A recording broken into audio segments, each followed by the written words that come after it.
Chapter 3 of Mansfield Park by Jane Austen. The first event of any importance in the family was the death of Mr. Norris, which happened when Fanny was about 15 and necessarily introduced alterations and novelties. Mrs. Norris, on quitting the parsonage, removed first to the park and afterwards to a small house of Sir Thomas's in the village, and consoled herself for the loss of her husband by considering that she could do very well without him, and for her reduction of income by the evident necessity of stricter economy. The living was hereafter for Edmund, and had his uncle died a few years sooner, it would have been duly given to some friend to hold till he were old enough for orders. But Tom's extravagance had, previous to that event, been so great as to render a different disposal of the next presentation necessary, and the younger brother must help to pay for the pleasures of the elder. There was another family living actually held for Edmund, but though the circumstance had made the arrangement somewhat easier to Sir Thomas's conscience, he could not but feel it to be an act of injustice, and he earnestly tried to impress his eldest son with the same conviction, in the hope of its producing a better effect than anything he had yet been able to say or do. "I blush for you, Tom," said he, in his most dignified manner. "I blush for the expedient which I am driven on, and I trust I may pity your feelings as a brother on the occasion. You have robbed Edmund for 10, 20, 30 years, perhaps for life, of more than half the income which ought to be his. It may hereafter be in my power, or in yours, I hope it will, to procure him better preferment. But it must not be forgotten that no benefit of that sort would have been beyond his natural claims on us, and that nothing can, in fact, be his equivalent for the certain advantage of which he is now obliged to forgo through the urgency of your deaths." Tom listened with some shame and some sorrow, but escaping as quickly as possible, could soon with cheerful selfishness reflect, firstly, that he had not been half so much in debt as some of his friends; secondly, that his father had made a most tiresome piece of work of it; and thirdly, that the future incumbent, whoever he might be, would, in all probability, die very soon. On Mr. Norris's death, the presentation became the right of a Dr. Grant, who came consequently to reside at Mansfield, and in proving to be a hearty man of 45, seemed likely to disappoint Mr. Bertram's calculations. But no, he was a short-necked, apoplectic sort of fellow, and plied well with good things, soon pop off. He had a wife about 15 years his junior, but no children, and they entered the neighbourhood with the usual fair report of being very respectable, agreeable people. The time was now come when Sir Thomas expected his sister-in-law to claim her share in their needs, the change in Mrs. Norris's situation, and the improvement in Fanny's age, seeming not merely to do away any former objection to their living together, but even to give it the most decided eligibility, and as his own circumstances were rendered less fair than heretofore, by some recent losses to his vest in the estate, in addition to his eldest son's extravagance, it became not undesirable to himself to be relieved from the expense of a support and the obligation of a future provision. In the fullness of his belief that such a thing must be, he mentioned its probability to his wife, and the first time of the subject's occurring to her again happening to be when Fanny was present, she calmly observed to her, "So, Fanny, you're going to leave us and live with my sister. How shall you like it?" Fanny was too much surprised to do more than repeat her aunt's words. "Going to leave you?" "Yes, my dear. Why should you be astonished? You have been 5 years with us, and my sister always meant to take you when Mr. Norris died, but you must come up and tack on my patterns all the same." The news was as disagreeable to Fanny as it had been unexpected. She had never received kindness from her Aunt Norris, and could not love her. I shall be very sorry to go away, said she with a faltering voice. Yes, I dare say you will. That's natural enough. I suppose you have had as little to vex you since you came into this house as any creature in the world. I hope I'm not ungrateful, aunt, said Fanny modestly. No, my dear, I hope not. I have always found you a very good girl. And am I never to live here again? Never, my dear, but you are sure of a comfortable home. It can make very little difference to you whether you are in one house or the other. Fanny left the room with a very sorrowful heart. She could not feel the difference to be so small. She could not think of living with her aunt with anything like satisfaction. As soon as she met with Edmund, she told him her distress. Cousin, said she, something is going to happen which I do not like at all, and though you have often persuaded me into being reconciled to things that I disliked at first, you will not be able to do it now. I am going to live entirely with my Aunt Norris. Indeed? Yes, my Aunt Bertram has just told me so. It is quite settled. I am to leave Mansfield Park and go to the White House, I suppose, soon as she's removed there. Well, Fanny, and if the plan were not unpleasant to you, I should call it an excellent one. Well, cousin, it has everything else in its favour. My aunt is acting like a sensible woman in wishing for you. She is choosing a friend and companion exactly where she ought, and I'm glad her love of money does not interfere. You will be what you ought to be to her. I hope it does not distress you very much, Fanny.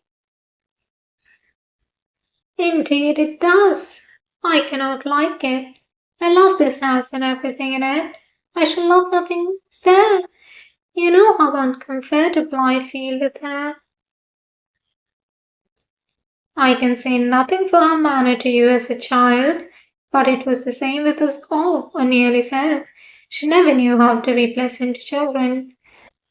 But you are now of an age to be treated better. I think she is behaving better already, and when you are her only companion, you must be important to her.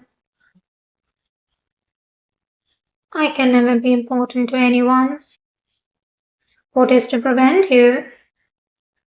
Everything. My situation, my foolishness and awkwardness. As to your foolishness and awkwardness, my dear Fanny, believe me, you never have a shadow of either, but in using the word so improperly. There is no reason in the world why you should not be important where you are known.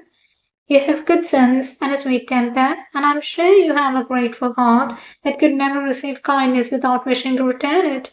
I do not know any better qualifications for a friend and companion. You are too kind, said Fanny, colouring at such praise. How shall I ever thank you, as I ought, for thinking so well of me? Oh, cousin, if I am to go away, I shall remember your goodness to the last moment of my life. Why, indeed, Fanny, I should hope to be remembered at such a distance as the White House. You speak as if you were going 200 miles off instead of only across the park, but you will belong to us almost as much as ever.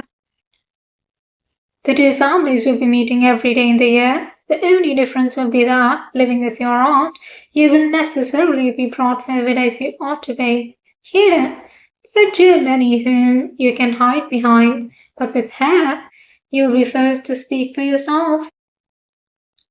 Well, I do not say so. I must say it, and say it with pleasure. Mrs. Norris is much better fitted than my mother for having the charge of you now.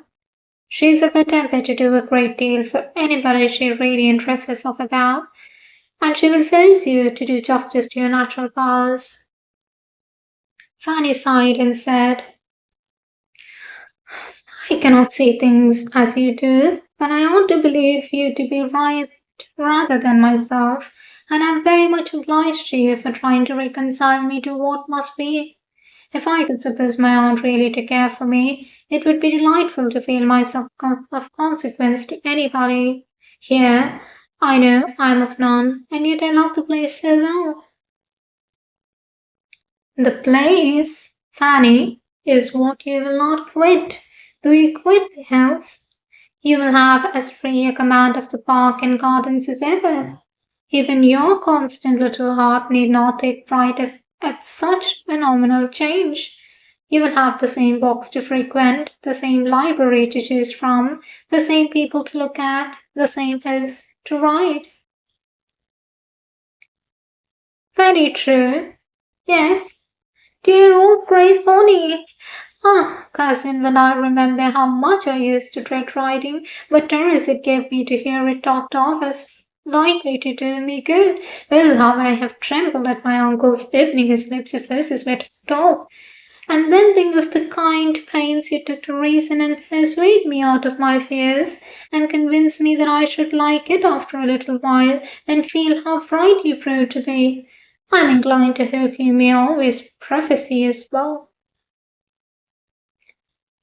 And I am quite convinced that your being with Mrs. Norris will be as good for your mind as riding has been for your health, and as much for your ultimate happiness too.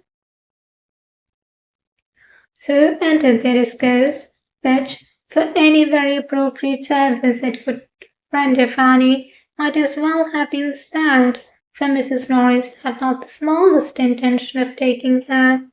It had never occurred to her on the present occasion, but as a thing to be carefully avoided.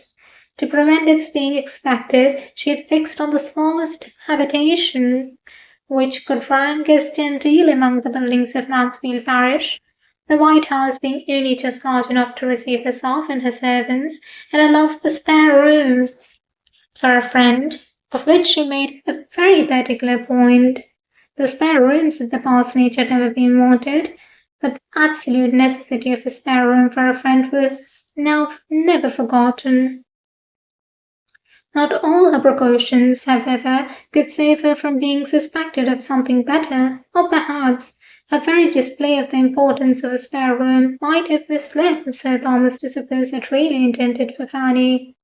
Lady Bertram soon brought the matter to a certainty by carelessly observing to Mrs. Norris, "I think, sister, we need not keep Miss Lee any longer when Fanny goes to live with you."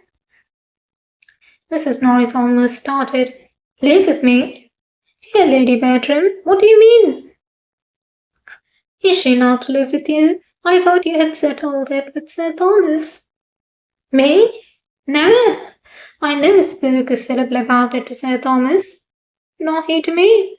Fanny live with me. The last thing in the world for me to think of, or for anybody to wish that really knows us both. Good heaven, what could I do with Fanny? Me, a poor, helpless, forlorn widow, unfit for anything, my spirits quite broken down. What could I do with a girl at her time of life? A girl of 15, the very age of all other things to need most attention and care, and with the cheerfulest spirits to the test. Sure, Sir Thomas could not seriously expect such a thing. Sir Thomas is too much my friend. Nobody that wishes me well, I'm sure, would propose it. How came Sir Thomas to speak to you about it?" "Indeed, I do not know. I suppose he thought it best." "But what did he say?" "He could not say he wished me to take Fanny. I'm sure in his heart he could not wish me to do it." "No, he only said he thought it very likely, and I thought so too. We both thought it would be a comfort to you. But if you do not like it, there is no more to be said. She is no encumbrance here." "Dear sister, if you consider my unhappy state, how can she be any comfort to me? Here am I, a poor desolate widow, deprived of the best of husbands, my health gone in attending and nursing him, my spirits still worse. All my peace in this world destroyed, with hardly enough to support me in the rank of a gentlewoman and enable me to live so as not to disgrace the memory of the dear departed. What possible comfort could I have in taking such a charge upon me as Fanny? If I could wish it for my own sake, I would not do so unjust a thing by the poor girl. She is in good hands, and sure of doing well. I must struggle through my sorrows and difficulties as I can. Then you will not mind living by yourself quite alone? Dear Lady Bertram, what am I fit for but solitude? No, and then I shall hope to have a friend in my little cottage. I shall always have a bit for a friend, but the most part of my future days will be spent in utter seclusion. If I can but make both ends meet, that's all I ask for. I hope, sister, things are not so very bad with you either, considering Sir Thomas says you will have 600 a year. Lady Bertram, I do not complain. I know I cannot live as I have done, but I must retrench where I can and learn to be a better manager. I have been a liberal housekeeper enough, but I shall not be ashamed to practice economy now. My situation is as much altered as my income. A great many things were due from poor Mr. Norris, as clergyman of the parish, that cannot be expected from me. It is unknown how much was consumed in our kitchen by odd comers and goers. At the White House, matters must be better looked after. I must live within my income, or I shall be miserable, and I own it would give me a great satisfaction to be able to do rather more, to lay by a little at the end of the year. I dare say you will. You always do, don't you? My object, Lady Bertram, is to be of use to those that come after me. It is for your children's good that I wish to be richer. I have nobody else to care for. But I should be very glad to think I could leave a little trifle among them worth their having. You're very good, but do not trouble yourself about them. They are sure of being well provided for. Sir Thomas will take care of that. Why, Sir Thomas's means will be rather straitened if the Antigua estate is to make such poor returns. Oh, that will soon be settled. Sir Thomas has been writing about it, I know. Well, Lady Bertram, said Mrs. Norris, moving to go, I can only say that my sole desire is to be of use to your family, and so if Sir Thomas should ever speak again about my taking Fanny, you will be able to say that my health and spirits put it quite out of the question. Besides that, I really should not have a bed to give her, for I must keep a spare room for a friend. Lady Bertram repeated enough of this conversation to her husband to convince him how much he had mistaken his sister-in-law's views, and she was from that moment perfectly safe from all expectation or the slightest allusion to it from him. He could not but wonder at her refusing to do anything for her niece, whom she had been so forward to adopt, but as she took early care to make him, as well as Lady Bertram, understand that whatever she possessed was designed for their family, he soon grew reconciled to the distinction which, at the same time that it was advantageous and complimentary to them, would enable him better to provide for Fanny himself. Fanny soon learned how unnecessary had been her fears of a removal, and her spontaneous, untaught felicity on the discovery conveyed some consolation to Edmund for his disappointment to what he had expected to be so essentially serviceable to her. Mrs. Norris took possession of the White House, the Grants arrived to the parsonage, and these events over, everything at Mansfield went on for some time as usual. The Grants, showing a disposition to be friendly and sociable, gave great satisfaction in the main among their new acquaintance. They had their faults, and Mrs. Norris soon found them out. The doctor was very fond of eating, and would have a good dinner every day, and Mrs. Grant, instead of contriving to gratify him at little expense, gave her cook as high wages as they did at Mansfield Park, and was scarcely ever seen in her offices. Mrs. Norris could not speak with any temper of such grievances, nor of the quantity of butter and eggs that were regularly consumed in the house. Nobody loved plenty and hospitality more than herself. Nobody more hated pitiful doings. The parsonage, she believed, had never been wanting in comforts of any sort, had never borne a bad character in her time, but this was a way of going on that she could not understand. A fine lady in a country parsonage was quite out of place. Her storeroom, she thought, might have been good enough for Mrs. Grant to go into. Inquire where she would, she could not find out that Mrs. Grant had ever had more than £5,000. Lady Bertram listened without much interest to this sort of invective.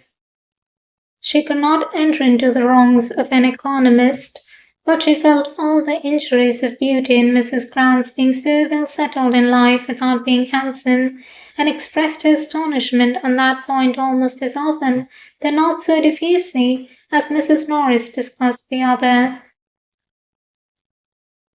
These opinions had been hardly canvassed a year before another event arose of such importance in the family as might fairly claim some place in the thoughts and conversation of the ladies. Sir Thomas found it expedient to go to Antigua himself for the better arrangement of his affairs, and he took his eldest son with him, in the hope of detaching him from some bad connections at home. They left England with the probability of being nearly a 12-month absent. The necessity of the measure in a pecuniary light, and the hope of its utility to his son, reconciled Sir Thomas to the effort of quitting the rest of his family, and of leaving his daughters to the direction of others at their present most interesting time of life. He could not think Lady Bertram quite equal to supply his place with them, or rather to perform what should have been her own. But in Mrs. Norris's watchful attention and in Edmund's judgment he had sufficient confidence to make him go without fears for their conduct. Lady Bertram did not at all like to have her husband leave her, but she was not disturbed by any alarm for his safety or solicitude for his comfort, being one of those persons who think nothing can be dangerous or difficult or fatiguing to anybody but themselves. The Miss Bertrams were much to be pitied on the occasion, not for their sorrow, but for their want of it. Their father was no object of love to them. He had never seemed the friend of their pleasures, and his absence was unhappily most welcome. They were relieved by it from all restraint, and without aiming at one gratification that would probably have been forbidden by Sir Thomas, they felt themselves immediately at their own disposal, and to have every indulgence within their reach. Fanny's relief and her consciousness of it were quite equal to her cousin's, but a tender nature suggested that her feelings were ungrateful, and she really grieved because she could not grieve. Sir Thomas, who had done so much for her and her brothers, and who was gone perhaps never to return, that she should see him go without a tear. It was a shameful insensibility. He had said to her, moreover, on the very last morning, that he hoped she might see William again in the course of the ensuing winter, and had charged her to write and invite him to Mansfield as soon as the squadron to which he belonged should be known to be in England. This was so thoughtful and kind. And would he only have smiled upon her and called her, "My dear Fanny," while he said it, every former frown or cold address might have been forgotten. But he had ended his speech in a way to sink her in a sad mortification by adding,